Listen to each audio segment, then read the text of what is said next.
ചന്ദ്രികേ തേടുന്നതെന്തിനോ. നമ്മൾ ആരും ഇതുവരെ കേട്ടിട്ടില്ല അദ്ദേഹം പാടുന്നത്. ഞാൻ എന്താ ഒരു റിക്വസ്റ്റ് തന്നോട്ടെ, ഏത് പാട്ട് പാടുന്നത് അത് പാടി തരുമോ? അറിയാവുന്നതാണ് പാട്ട്, എന്തായാലും അറിയുന്നതായിരിക്കും. എനിക്ക് ഏകാന്ത ചന്ദ്രിക കേൾക്കണം. കേൾക്കണ്ടേ? ഒന്നൊന്ന് വലിയൊരു കൈയടി കൊടുത്തു കഴിഞ്ഞാൽ അദ്ദേഹം പാടും. ഏകാദശം ചന്ദ്രൻ ഇവിടെ തന്നെ ഉണ്ടല്ലോ.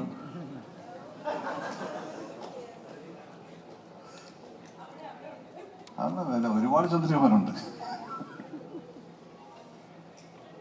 ഇത് പാടണോ? കാരണം ഒരുപാട് പ്രാവശ്യം ഒരുപാട് കേട്ട പാട്ടായത്.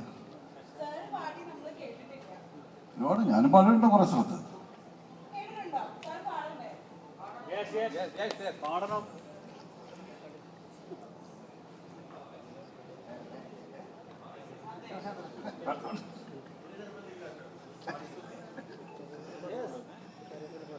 ഏകാന്ത ചന്ദ്രികേ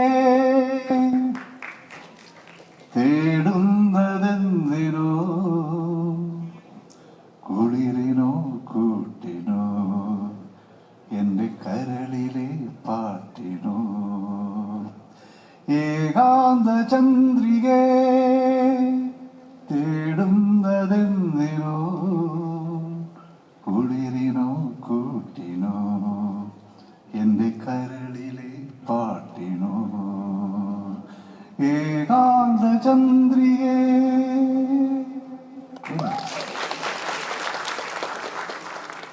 താങ്ക് യു സർ. ഇത്ര അടിപൊളിയായിട്ട് പാടുന്നു ഞാൻ പ്രതീക്ഷിച്ചില്ല. എന്തായാലും requesting you also to kindly stay back. Sir നന്നായി പാടി കേട്ടോ, നമുക്ക് ഭയങ്കര ഇഷ്ടപ്പെട്ടു. My heart is filled. ഇനി ഈ ഒരു വേദി പൂർണ്ണമാകണമെങ്കിൽ തീർച്ചയായിട്ടും വിനോദ് സാറും VKP സാറും കൂടെ നമ്മളെ ഒന്ന് ജോയിൻ ചെയ്യണം. And then will move forward with the audio launch. Sir please. സദസ്സിലിരിക്കുന്ന ഗുരുതുല്യരായ പ്രിയപ്പെട്ടവരെ, എന്നെ ഞാനാക്കി ഇതൊന്നും എത്തിച്ച ഒരുപാട് പേര് ഇരിപ്പുണ്ട്. പേരെടുത്ത് പറഞ്ഞ ആരെങ്കിലും പേര് വിട്ടുപോയാലെന്ന് വെച്ചാൽ അതങ്ങ് മനഃപൂർവ്വം ഒഴിവാക്കുകയാണ്. ഒരു 10-25 വർഷത്തിന് മുമ്പ് ഞാൻ ഫ്ലൈറ്റിൽ വെച്ചിട്ട് VKP കണ്ട് പരിചയപ്പെട്ടു. ആ കാലത്ത് തന്നെ ഒരു 200ഓളം ആഡ് ചെയ്ത ഡയറക്ടറാണ് ഞാൻ. അങ്ങനെ ഡാൻസ് ചോദിച്ചു നടക്കുന്ന ആളല്ലായിരുന്നു ആ കാലത്ത്. എന്നാൽ ഇനി അദ്ദേഹത്തിന് ചോദിച്ചു, ഒരുപാട് പരസ്യത്വം കിടക്കുന്നില്ലേ, ചാണകം കരിച്ചിട്ട എന്തെങ്കിലും ഒന്നിനെ വിളിച്ചോളൂ, ചാണകം വാരി തെങ്ങിനിട്ടാൽ നല്ലത്, എന്തെങ്കിലും എടുത്തോളൂ എൻ്റെ തോളിൽ തെറ്റ്, അതൊക്കെ ഒരു സമയം വരട്ടെ എന്ന് പറഞ്ഞൊരു ഷേക്കിൻ്റെ ഒന്ന് പോയി. അതെല്ലാം കഴിഞ്ഞിട്ട് അദ്ദേഹം ആദ്യമായിട്ട് അത് കഴിഞ്ഞ് കുറച്ച് വർഷം കഴിഞ്ഞു ഗുലുമാല എന്നുള്ള സിനിമയിൽ ഇട്ടു. ഗുലുമാല സിനിമയിൽ ഞാൻ വെച്ചൊരു ആഡ് ഡയറക്ടറുടെ പടത്തിൽ ഇരിക്കും. അപ്പോൾ മിക്കവാറും ഞാൻ ഈ ബോൺവിറ്റ നന്നായിരിക്കുന്നല്ലോ, ഈ ബിസ്ക്കറ്റ് നല്ല ടേസ്റ്റ് ആണല്ലോ, ഈ പോൺസ് പൗഡർ ഇടുമ്പോൾ ഇങ്ങനെ കൊല്ലം പറയുക വെച്ചു. പക്ഷെ അങ്ങനെ ഒന്നും ഉണ്ടായില്ല. ഞാൻ അദ്ദേഹത്തിന് പറഞ്ഞു, ഒരു ആഡ് ഡയറക്ട് ചെയ്യുമ്പോൾ അങ്ങനെ ഒരു എന്തെങ്കിലും ഒരാളുടെ സ്പോൺസർ പൈസ വാങ്ങിച്ചിട്ട് ഇതും കൂടെയാണ് ഒരു ഐറ്റത്തിന് പ്രോമിനൻസ് കാണിക്കുന്നതെല്ലാം ഉണ്ടാവും. പക്ഷെ അങ്ങനെയൊന്നും ഉണ്ടായില്ല. ഭയങ്കര ഇൻട്രസ്റ്റിംഗ് ആയിരുന്നു. കോമഡി ഫിലിമായിരുന്നു അന്നത്തെ കാലത്ത്. ആ പടം ഹിറ്റുമാണ്. അതിനുശേഷം വളരെ നാളുകൾക്ക് ശേഷമാണ് ഈ സിനിമ ചെയ്യുന്നത്, പാലും പഴം. നേരത്തെ മീര ജാസ്മിൻ പറഞ്ഞ മാതിരി നമ്മൾ സെറ്റിൽ സമയം പോയത് അറിഞ്ഞില്ല, ഭയങ്കര ഇൻട്രസ്റ്റിംഗ് ആയിരുന്നു. ഇതിനകത്ത് എൻ്റെ ഭാര്യയായിട്ട് അഭിനയിച്ചിട്ടുണ്ട്. നിഷാ സാരിങ്ങിയുടെ ഉണ്ട്. നിഷാ സാരിങ്ങി 1-2 പടങ്ങളിൽ എൻ്റെ ഭാര്യയായിട്ട് അഭിനയിച്ചിട്ടുണ്ട്. എൻ്റെ മകൻ നിരഞ്ജൻ നിഷാ സാരിങ്ങിയുടെ മകനായിട്ട് 2 പടങ്ങളിൽ അഭിനയിച്ചിട്ടുണ്ട്. പക്ഷേ ഒരു സിനിമയിൽ പോലും ഞങ്ങൾ ഇവിടെ ഒരു ബെഡ്റൂം സീൻ പോലും ഉണ്ടായി. ഇത് എങ്ങനെ വിധി എന്ന് പറയുന്നത്, കാര്യങ്ങൾ അങ്ങനെയാണ് പോകുന്നത്. അപ്പോൾ ഈ പാലും പഴം എന്നുള്ളതിനെ കുറിച്ച് പറയുമ്പം അധികം പറഞ്ഞ എൻ്റെ രസം കളയുന്നില്ല. പക്ഷേ ഈ പറഞ്ഞൊരു പണ്ട് വളരെ പ്രശസ്തനായ നല്ല ഡയറക്ടറാണ് ഭീം സിംഗ് എന്നുള്ള ഡയറക്ടർ. നമ്മുടെ മരിച്ചുപോയ സുകുമാരി ചേച്ചിയുടെ ഹസ്ബൻഡാണ്. ഈ പറഞ്ഞൊരു തമിഴ് കണ്ട ഏറ്റവും വലിയ ഡയറക്ടേഴ്സിൻ്റെ ലിസ്റ്റിൽ ഭീം സിംഗ് സാറും ഉണ്ട്.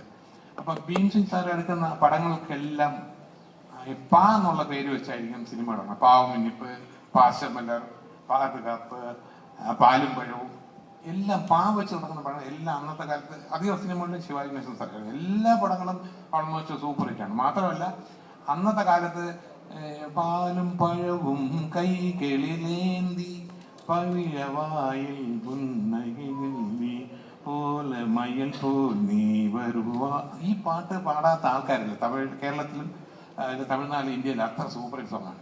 അപ്പം ഞാൻ ചോദിച്ചു, ഇതെന്താണ് ഇങ്ങനെ പാലും പഴം എന്നുള്ള ആ സിനിമയുടെ അല്ലെങ്കിൽ ആ പാട്ടിൻ്റെ ഇൻസ്പിറേഷൻ ആണെന്ന് ചോദിച്ചപ്പോൾ അങ്ങനെയല്ല. ഇത് അതിൻ്റെ ഒരു സസ്പെൻസ് ഞാൻ പറയുന്നില്ല, അദ്ദേഹം തന്നെ പറയുമായിരിക്കും. അങ്ങനെയാണ് ഈ പടത്തിന് ഈ പേരിട്ടേക്കുന്നത്. അപ്പോൾ ഭീം സിംഗിൻ്റെ സാറിൻ്റെ പടങ്ങളൊക്കെ സൂപ്പർ ഹിറ്റ് ആയത് മാതിരി പാലും പഴവും സൂപ്പർ ഹിറ്റ് ആവട്ടെ. പ്രൊഡ്യൂസറെ ഈ പറഞ്ഞ ഞാൻ കണ്ട അദ്ദേഹം ശ്രീ ഉണ്ണിത്താൻ അന്ന് വരുമ്പോൾ കാലിൽ പ്ലാസ്റ്റർ ഇട്ടുകൊണ്ട് അധിക സമയം വന്നില്ല. പിന്നെ പ്ലാസ്റ്റർ ഇട്ടുകൊണ്ട് വണ്ടിയിൽ നിന്നൊക്കെ ഇറങ്ങിയിട്ട് അത് ഞാൻ പറഞ്ഞു ഇത് മുമ്പ് തമിഴിൽ ചില പ്രൊഡ്യൂസേഴ്സ് ചെയ്തതാണ് പൈസ തരാതിരിക്കാൻ വേണ്ടി. അയ്യോ കാല് വയ്യ, ഹോസ്പിറ്റലിൽ പോകണം, അതിൻ്റെ സർട്ടിഫിക്കറ്റ് നമുക്ക് പൈസ വയ്ക്കാനുള്ള ഒരു ഗ്യാപ്പ് കിട്ടില്ല. അതിന് മുമ്പ് ഇങ്ങോട്ട് ഇങ്ങനെയുള്ള സിമ്പതികളൊക്കെ ഉണ്ടായിരുന്നു. പക്ഷെ അങ്ങനെയൊന്നുമല്ല, ഇപ്പം കാലൊക്കെ ശരിയായി. പടം തീർന്നപ്പോഴത്തേക്ക് ഇതൊക്കെ കഴിച്ചാൽ കിട്ടുന്നല്ലേ. അപ്പോൾ എല്ലാ വിജയാശംസകളും നേരുന്നുണ്ട്. ഈ പടത്തിൽ വർക്ക് ചെയ്ത എല്ലാവരും, അശ്വിൻ എല്ലാവരും നല്ല സഹകരണമായിരുന്നു ഈ പടത്തിൽ. പിന്നെ ഇന്ന് ഏതെങ്കിലും ഒരു പ്രത്യേക ആൾക്കാർ സ്പോൺസർ ചെയ്യണമെന്ന് അറിയില്ല, എല്ലാം മഞ്ഞയായിരിക്കും. എന്തായാലും മഞ്ഞ ഇടാതെ വന്നുകൊണ്ട് എനിക്ക് ഇവിടെ നിന്ന് ഡിന്നർ കിട്ടുന്ന കൊണ്ടില്ല. ഓക്കെ ആണോ, ചോപ്പ് നീല അതില്ലേ, വ്യത്യാസമില്ല. ഓക്കെ, ചിലരൊക്കെ അറിഞ്ഞത് മഞ്ഞയായിക്കിട്ടുണ്ട് അത്യാവശ്യം. Okay, thank you so having U. ഇനി അടുത്തതായി ഞാൻ വേദിയിലേക്ക് സ്വാഗതം ചെയ്യുന്നത് ഇതേപോലെ തന്നെയുള്ള മറ്റൊരു വെറ്ററൻ ആക്ടറെയാണ്. അദ്ദേഹത്തിന് ഒരു സ്പെഷ്യൽ ഇൻട്രൊഡക്ഷൻ എനിക്ക് കൊടുക്കാനുണ്ട്. പക്ഷെ ആ ഇൻട്രൊഡക്ഷൻ ഞാൻ തൽക്കാലം ഇപ്പൊ യൂസ് ചെയ്യുന്നില്ല. കുറച്ച് സമയം കഴിഞ്ഞിട്ട് ആ ഒരു ഇൻട്രൊഡക്ഷൻ വെച്ച് ഇദ്ദേഹത്തെ ഞാൻ സ്വാഗതം ചെയ്യുന്നതായിരിക്കും. എന്തായാലും അശോകൻ സാറിനെയാണ് ഇപ്പോൾ ഞാൻ വേദിയിലേക്ക് സ്വാഗതം ചെയ്യാൻ പോകുന്നത്. ഇപ്പൊ എല്ലാവരും ഓർക്കുന്നുണ്ടാകും എന്താണ് മീനാക്ഷി മാറ്റി വെച്ചിരിക്കുന്ന ആ ഒരു സ്പെഷ്യൽ അദ്ദേഹത്തിന് കൊടുക്കാനുള്ള ഒരു ഇൻട്രോ എന്ന്. സാർ അത് ഒരു സസ്പെൻസ് ആക്കി കുറച്ചു നേരം കഴിഞ്ഞ് വെക്കാം അല്ലേ? രണ്ട് വാക്ക് നമ്മുടെ ഓഡിയൻസിനോട് സംസാരിക്കും. പ്രിയമുള്ള സുഹൃത്തുക്കളെ, വേദിയിലും സദസ്സിലും ഇരിക്കുന്ന ബഹുമാനപ്പെട്ടവരെ, ഗുരുതുല്യരെ, പാലും പഴവും എന്ന സിനിമയിൽ അഭിനയിക്കുമ്പോൾ വളരെ എനിക്ക് വിശ്വസിക്കാൻ പറ്റാത്ത വളരെ സന്തോഷകരമായ ഒരു വാർത്തയാണ് എനിക്കുണ്ടായത്. വളരെ കാലം അതിപ്പം ഇവിടെ സസ്പെൻസ് ആണെന്ന് പറഞ്ഞുകൊണ്ട് പിന്നെ ഞാൻ തന്നെ ഇവിടെ പറയാം. അതപ്പം പറഞ്ഞൂടെ? അല്ല, വളരെ സിനിമയിൽ വരുമ്പോഴും അതിനു മുമ്പും ഒരു പാട്ട് സിനിമയെ പാടണമെന്ന് വലിയൊരു ആഗ്രഹമുണ്ടായിരുന്നു. പക്ഷെ അത് ഇതുവരെ സാധിച്ചിരുന്നില്ല.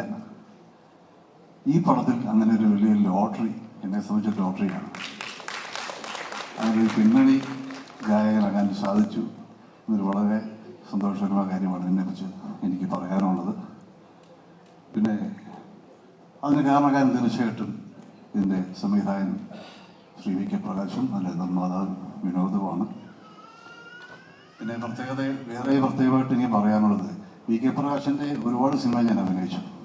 ഒരുപക്ഷെ എൻ്റെ ഗുരുനാഥനായ പത്മരാജന് ശേഷം ഏറ്റവും കൂടുതൽ അഭിനയിച്ച ഒരു ഡയറക്ടർ വി കെ പ്രകാശാണെന്ന് തന്നെ നിശ്ചയമായിട്ടും എനിക്ക് പറയാൻ സാധിക്കും. വി കെ പ്രകാശിൻ്റെ ഓരോ സിനിമകളും വളരെ ഒരു ആക്ടറെ സംബന്ധിച്ച് വളരെ എൻജോയ് ചെയ്ത് അഭിനയിക്കാവുന്ന സിനിമകളും ഒക്കെയാണ്. വളരെ എൻകറേജ്മെൻ്റ് തരുന്ന ഒരു ഡയറക്ടറാണ്. അപ്പം നമുക്കറിയാം ഓരോ സിനിമയും വിഭിന്നമാണ്, വി കെ പിയുടെ ഓരോ പടങ്ങളും വിഭിന്നമാണ്. ഈ സിനിമയിൽ അങ്ങനെ വളരെ സന്തോഷത്തോടെ ഞാൻ അഭിനയിച്ചിട്ടുണ്ട്. ഞാൻ നേരത്തെ പറഞ്ഞ ലോട്ടറിയും എനിക്കൊപ്പം കിട്ടിയിട്ടുണ്ട്.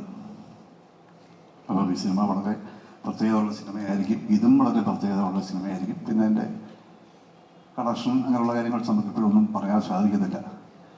പടം നന്നായിരിക്കും എന്നുള്ള വിശ്വാസമുണ്ട്. അതുകൊണ്ട് തിയേറ്ററിലും ഈ സിനിമ നന്നായി കളക്ട് ചെയ്യുമെന്നും എനിക്കൊരു വിശ്വാസമുണ്ട്. എനിവേ വളരെ വളരെ സന്തോഷകരമായ ഒരു ചടങ്ങ്, വളരെ ഒരു ഉത്സാഹം തോന്നുന്നുണ്ട്. എല്ലാവർക്കും നന്ദി പ്രകാശിപ്പിച്ചുകൊണ്ട് എൻ്റെ വാക്കുകൾ നിർത്തുന്നു. വീണ്ടും പാട്ടിലേക്ക് നമുക്ക് കേൾക്കാം.